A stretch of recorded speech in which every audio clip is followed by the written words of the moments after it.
Hello dear friends, welcome to toppers Adda. चलिए शुरू करते हैं आज की इस चर्चा को। साथियों, आज हम लोग चर्चा करने वाले हैं G20 पर, जो कि काफ़ी महत्वपूर्ण होगा आने वाली सभी परीक्षाओं के लिए।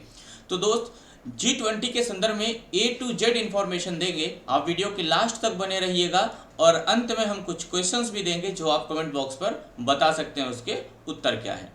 तो सबसे पहले हम लोग समझते हैं कि आखिर ये G20 है क्या और कैसे हम इसको समझ सकते हैं, इसकी जो पृष्ठभूमि है वो क्या रही है। तो सबसे पहले आपको बताना चाहूँगा कि 1975 का वह टाइम पीरियड था, 1975 का वह टाइम पीरियड था जब फ्रांस में एक बैठक आयोजित होती है और इसमें लगभग 6 देश शामिल होते हैं और ये 6 देश मिलकर आर्थिक एक तरह से इकोनॉमिकल जो कंडीशंस होती हैं उनको बेहतर करने के लिए ये लोग प्रयास करते हैं।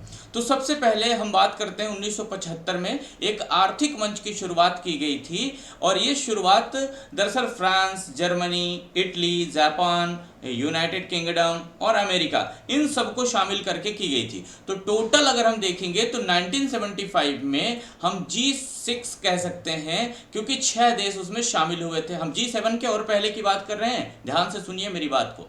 मैं बात कर रहा हूं, इनमें 6 देश हुआ करते थे जो एक आर्थिक मंच के रूप में शामिल थे और आर्थिक मंच के रूप में कार्य कर रहे थे।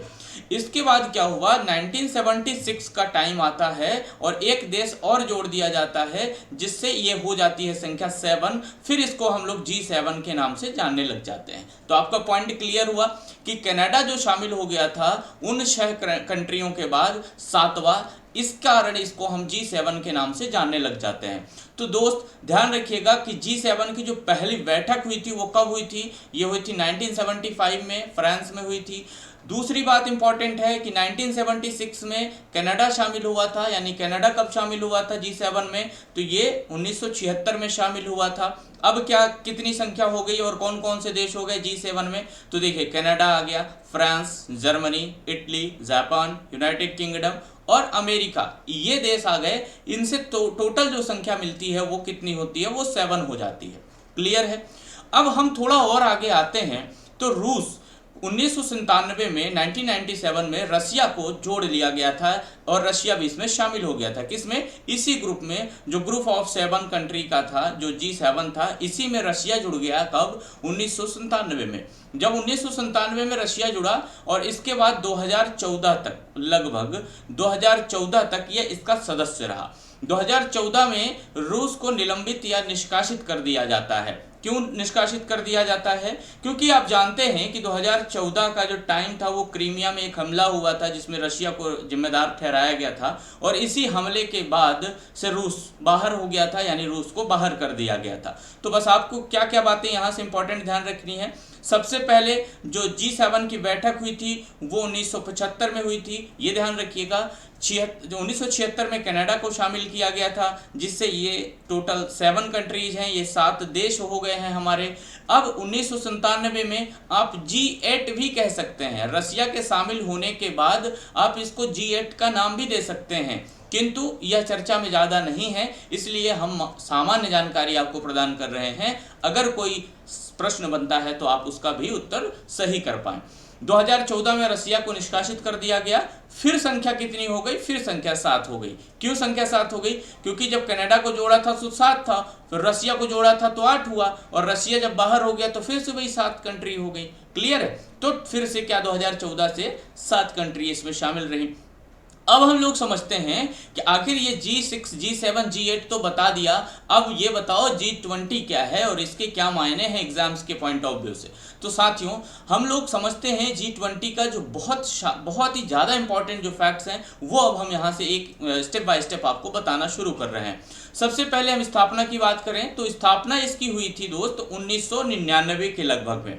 हम आपको इसकी थोड़ा सा पृष्ठभूमि समझाते हैं कि इसकी स्थापना आखिर क्यों हुई G20 की।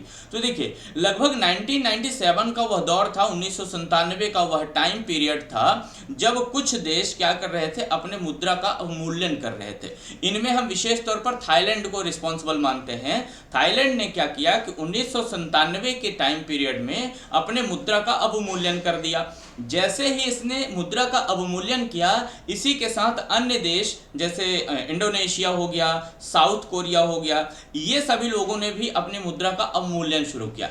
अवमूल्यन करने का तात्पर्य क्या है, पहले थोड़ा सा अवमूल्यन को समझते हैं और फिर आखिर किया क्यों था ये भी समझ लेंगे। अवमूल्यन का मतलब होता है दोस्त, जैसे मान लीजिए हम इंटरनेशनल मार्केट में अगर जाते हैं तो हम डॉलर में किसी भी, जैसे हमारा रुपया है वैसे इंटरनेशनल मार्केट की जो मुद्रा है वो करेंसी क्या है, हमें डॉलर कहनी पड़ती है। तो मान लेते हैं एक एग्जांपल के लिए जस्ट कि $1 बराबर कितना हो रहा है, $1 बराबर मान लेते हैं 80 रुपया, मतलब भारत का 80 रुपये बराबर $1। अब आप ये बताइए कि कोई सामग्री मान लीजिए कि $3 में मिल रही है, मान लीजिए कि कोई सामग्री हम अमेरिका से ला रहे हैं या अन्य कहीं से भी इंपोर्ट कर रहे हैं, आयात कर रहे हैं, तो वो कितने में मिल रही है, $3 में मिल रही है। तो हमें यहाँ से कितनी राशि चुकानी पड़ेगी, भारत वालों को कितनी राशि चुकानी पड़ेगी दोस्त, तो लगभग 240 रुपये चुकाना पड़ सकता है। ठीक है, लगभग 240 रुपये हम चुकाएंगे, क्योंकि $1 की जो वैल्यू है वो हमारे भारत के 80 रुपये के बराबर है।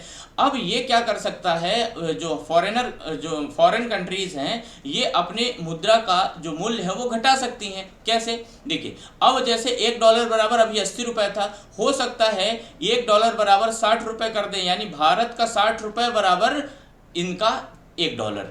किसी भी देश का, मैं किसी स्पेसिफिक देश का नाम नहीं ले रहा हूं, मान लेता है थाईलैंड को ही ले लेते हैं कि थाईलैंड का $1 मान लो और हमारा क्या है 60 रुपये।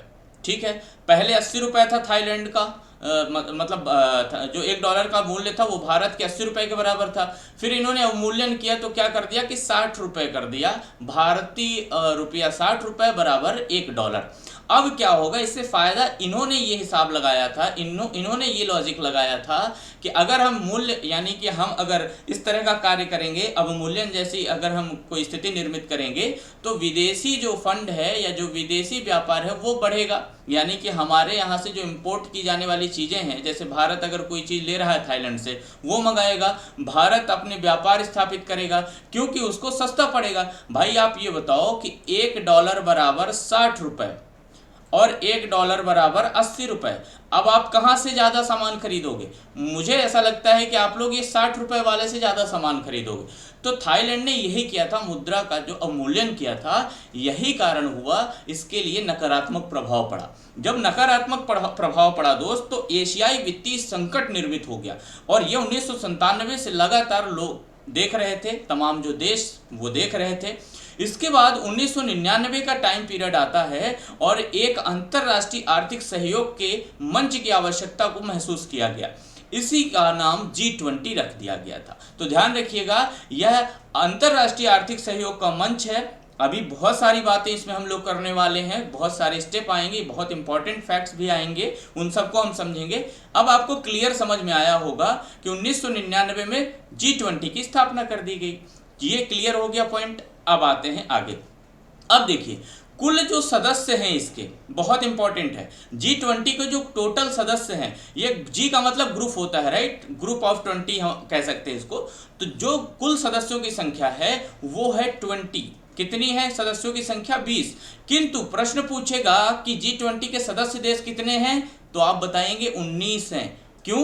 क्योंकि एक जो है ये यूरोपीय यूनियन है, यह देश नहीं है। इसलिए ध्यान रखिएगा, क्वेश्चंस कॉन्सेप्ट बेस्ड आएगा तो आपसे पूछ सकता है कि G20 में कुल सदस्य देशों की संख्या बताइए, तो बताना है 19। देशों की संख्या कितनी है? 19।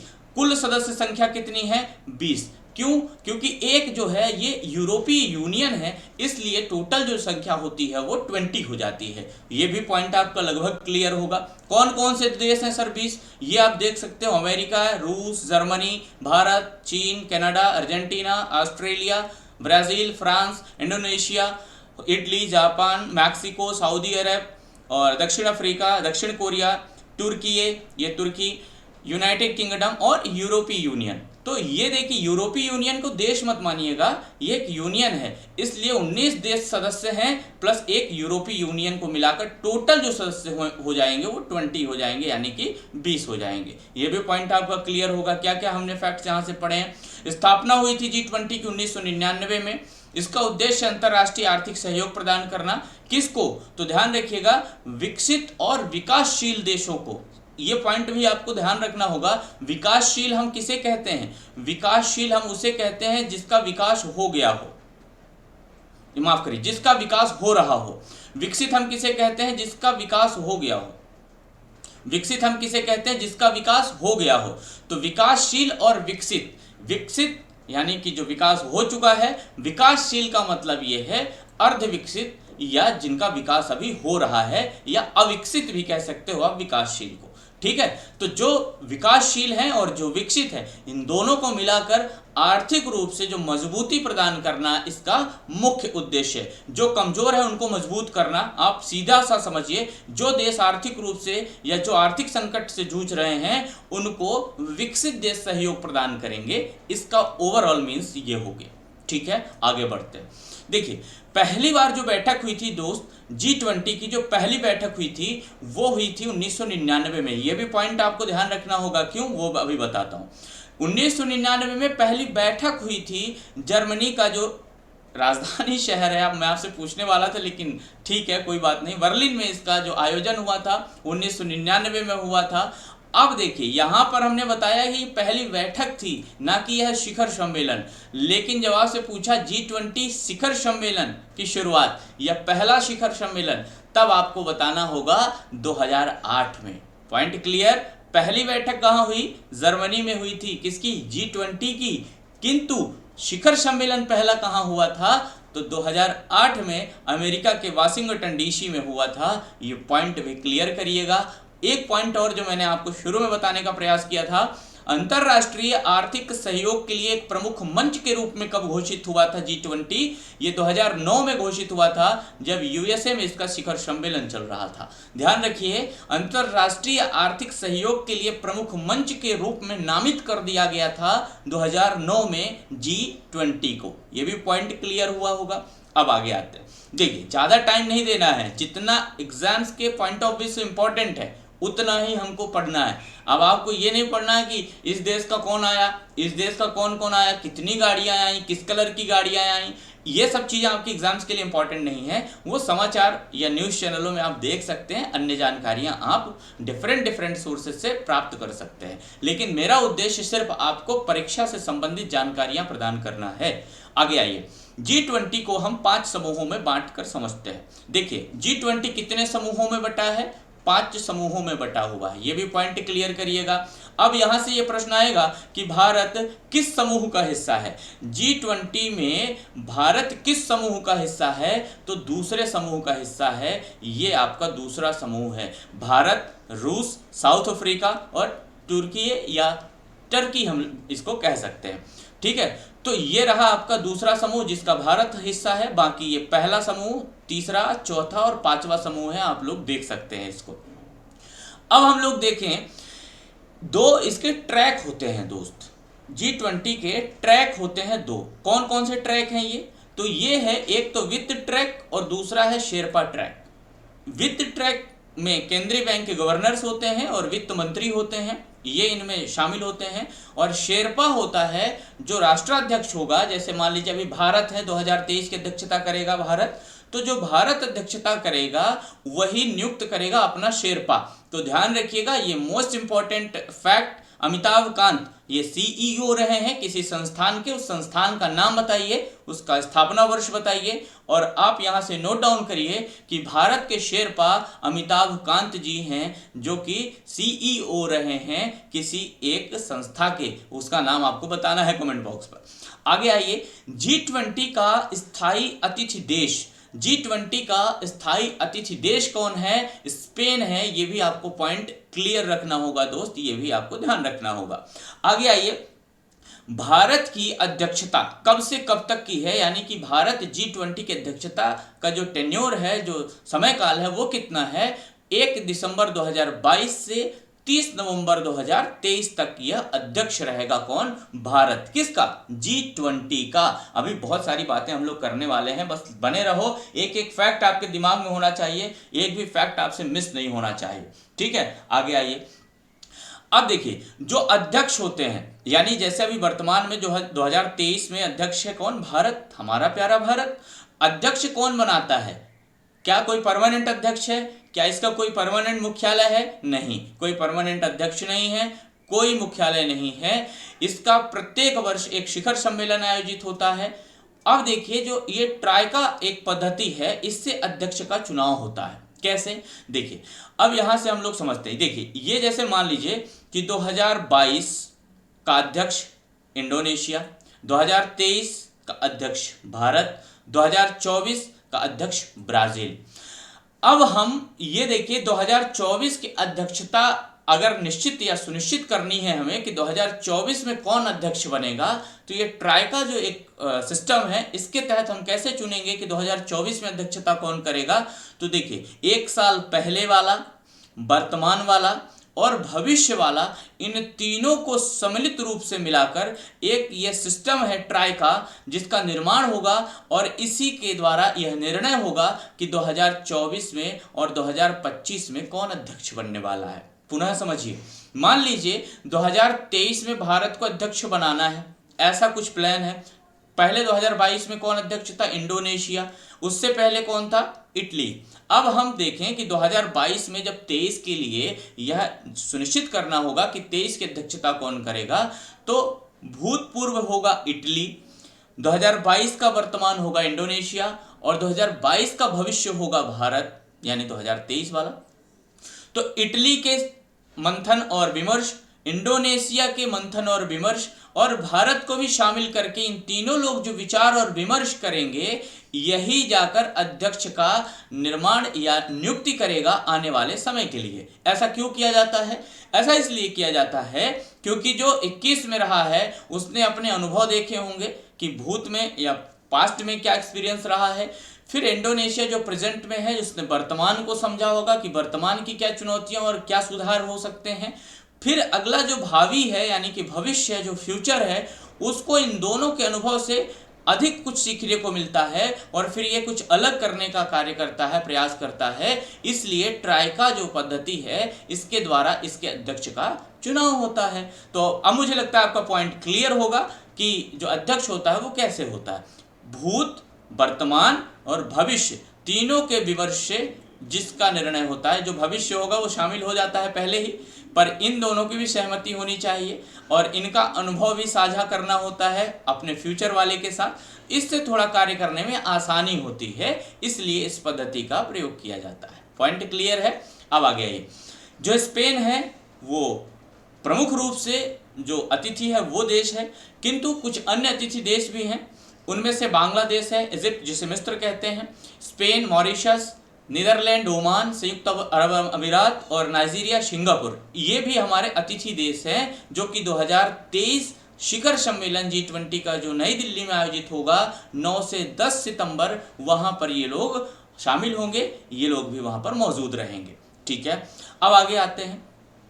देखिए, विशेष तथ्य आपको ध्यान रखना, भारत में पहली बार शिखर सम्मेलन हो रहा है 9 से 10 सितंबर 2023 को। ये पहला शिखर सम्मेलन है दोस्त, ये भी इंपॉर्टेंट है, ध्यान रखिएगा। अब आगे आइए, पहली बार भारत अध्यक्ष बन रहा है 2023 में, ये भी आपके लिए यूनिक एंड इंपॉर्टेंट फैक्ट है। थीम क्या है 2023 G20 शिखर सम्मेलन की थीम? तो ध्यान रखिए, one earth, one family, one future, यानी वसुधैव कुटुंबकम की जो भावना है, जो हमारे भारत के जो विशेष तथ्य के रूप में हम लोग वसुधैव कुटुंबकम को, इसको एक स्लोगन या आदर्श वाक्य के रूप में हम लोग जानते हैं, यही थीम है G20 शिखर सम्मेलन की। अब कुछ महत्वपूर्ण बैठक हैं जो आपको जान लेना चाहिए परीक्षा के लिहाज से। शेरपा बैठक। अब ये शेरपा जो बार बार शब्द आ रहा है, एक बार हमने पढ़ा है अमिताभ कांत जी को कि शेरपा है भारत के। अभी आप ध्यान रखना, 2023 शिखर सम्मेलन में शेरपा कौन है भारत के? अमिताभ कांत जी हैं। इनके पहले कौन थे? पीयूष गोयल जी हुआ करते थे, आप लोग केंद्रीय मंत्री के रूप में जानते होंगे। देखिए, शेरपा शब्द थोड़ा सा समझते हैं, पहले शेरपा समझते हैं, फिर इसके बाद इसकी बैठक पर हम लोग बात करेंगे। शेरपा आप लोग जानते होंगे, एक शब्द जो कि नेपाल से संबंधित है। हिमालयी जो रेंज है, हिमालय का जो क्षेत्र है, वहां पर आप लोगों ने शेरपा का नाम जरूर सुना होगा। क्यों सुना होगा? क्योंकि एक शेरपा है तेंजिंग नॉर्गे, पहली बार माउंट एवरेस्ट फतह करने में इन्होंने मदद की थी एडमंड हिलेरी की। आपको याद होगा शेरपा नाम आपने जरूर सुना होगा। तो यहाँ पर नेपाल का हिमालयी क्षेत्र में निवासरत एक जनजाति से यह नाम लिया गया है शेरपा। अब शेरपा की जो बैठक हुई है G20 की, वो 2023 में वो उदयपुर में हुई है। अब आप ये भी ध्यान रखना दोस्त, ये जो बैठक है ना, ये बैठक 1 दिसंबर 2022 से 30 नवंबर 2023 तक जो की गई बैठक है, उन सभी का यहाँ पर समरी है, यानी जो इम्पोर्टेंट है वो मैंने रखे हैं। बहुत सारी बैठकें हुई हैं, वो आपको बहुत सारी जगह से मिल जाएगा पढ़ने को, लेकिन जो परीक्षा के लिहाज से महत्वपूर्ण है मैंने उनको शामिल किया है। शेरपा बैठक हुई थी उदयपुर में, राजस्थान में, आप जानते हैं। G20 की जो विदेश मंत्रियों की बैठक है वो नई दिल्ली में हुई है। मैंने करंट अफेयर में आपको करवाया था ये क्वेश्चन, अगर याद होगा। G20 विदेश मंत्रियों की बैठक नई दिल्ली में आयोजित हुई थी। श्रम एवं रोजगार मंत्रियों की बैठक खजुराहो में हुई।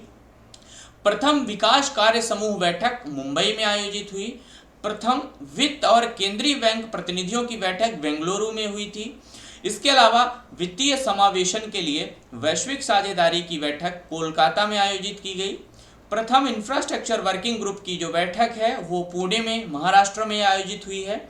रोजगार कार्य समूह की जो बैठक है, ये इंपॉर्टेंट है, ध्यान से देखिए, ये इंदौर सॉरी, यहाँ पर रोजगार कार्य समूह की जो बैठक है इंदौर में हुई थी, किंतु ध्यान रखिएगा ये चौथा संस्करण था। इस बैठक का चौथा संस्करण इंदौर में आयोजित किया गया था। आगे आइए, प्रथम पर्यटन कार्य समूह की बैठक, ये सभी G20 के अंतर्गत बैठकें हुई हैं, तो ध्यान रखना G20 प्रथम पर्यटन कार्य समूह की बैठक करके क्वेश्चन आएगा, कक्ष कारण उत्तर सही हो जाएगा। आगे आइए, चतुर्थ संस्कृति कार्य समूह की बैठक का पहला संस्करण खजुराहो में आयोजित हुआ था। ये सारे फैक्ट आपके लिए बहुत इंपॉर्टेंट हैं। अब हम आपको दे रहे हैं कुछ क्वेश्चंस जिनका उत्तर आपको कमेंट बॉक्स में देना होगा। पहले आपके सबसे पहले क्वेश्चन का आंसर आप बताइए, अंतरराष्ट्रीय मुद्रा कोष की स्थापना कब और कहां की गई थी? IMF, इसकी स्थापना कब और कहां की गई थी? दूसरा क्वेश्चन लिखिए, वर्ल्ड बैंक का स्थापना कब और इसका मुख्यालय कहाँ स्थित है? ये दूसरा क्वेश्चन है। तीसरा क्वेश्चन लिखिए, WHO, वर्ल्ड हेल्थ ऑर्गेनाइजेशन, विश्व स्वास्थ्य संगठन, स्थापना कब हुई, कहाँ मुख्यालय स्थित है, ये बताइए। चौथा क्वेश्चन लिखिए, WTO, विश्व व्यापार संगठन की स्थापना कब की गई थी, मुख्यालय कहाँ स्थित है, ये भी आपको कमेंट बॉक्स पर बताना है। बताइएगा कैसी लगी आपको ये जानकारी, और चैनल को सब्सक्राइब और शेयर करते रहिएगा, लाइक करते रहिएगा, जिससे मैं आने वाले समय में आपको सभी महत्वपूर्ण जानकारियाँ जो आपके एग्जाम्स के पॉइंट ऑफ व्यू से इंपॉर्टेंट है वो सब लाता रहूँगा, आपके समक्ष प्रस्तुत करता रहूँगा। Thank you so much.